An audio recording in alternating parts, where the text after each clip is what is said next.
మనం paper plates లో food తింటాం కదా, అది చాలా డేంజర్ అట. ఫంక్షన్స్ కి పోతే వేడి వేడి మటన్ చికెన్ బగారా వేసుకొని మస్తు ఫీల్ తో తింటాం కదా. మటన్ చికెన్ ఫీల్ ఏమో గానీ నేను ఇప్పుడు చెప్పబోయే న్యూస్ వింటే ఇక పేపర్ ప్లేట్లు జన్మల ముక్కురిగా. పేపర్ ప్లేట్ పైన PFAS అనే కెమికల్ ప్లాస్టిక్ లేయర్ ఉంటది. అది ప్లేట్ నానిపోకుండా వేడి వేడి ఫుడ్ వేసిన హీట్ ని తట్టుకునేలాగా ఆ కెమికల్ లేయర్ యూజ్ అవుతుందంట. అయితే ఈ కెమికల్ లేయర్ సగం మన కడుపులోకి పోయి కడుపులో పేర్చుకుపోయి ఉంటదట. ఈ కెమికల్ మన బాడీలో ఎమ్మటే ఎఫెక్ట్ చూపెట్టకపోయినా తర్వాత సినిమా స్టార్ట్ చేస్తుందట. క్యాన్సర్, ఊబకాయం, థైరాయిడ్, లివర్ డ్యామేజ్, ఇంకా ఫర్టిలిటీ ఇష్యూస్ అంటే పిల్లలు పుట్టకపోవడం లాంటి సమస్యలు ఎదుర్కోవాల్సి వస్తుందట. ఇన్ని రోజులు అయితే తిన్నాం గానీ ఇక పేపర్ ప్లేట్లో తినడం మానేద్దాం.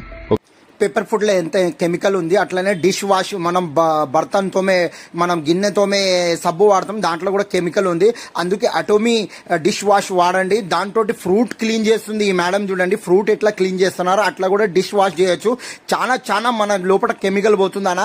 ఈ ఎట్లా పేపర్లో ఎంత లుక్సాన్ ఉంది, అట్లనే సేమ్ మీరు ఈ కెమికల్ తోటి గిన్నెలు కడుగుతున్నారు, అదే వెళ్ళిపోతుంది. మీకు ఇది కావాలంటే ఈ నంబర్ పైన కాంటాక్ట్ చేయండి. ఎట్లా కొనాలా నేను చెప్తాను. ఈ నంబర్ పైన డిష్ వాష్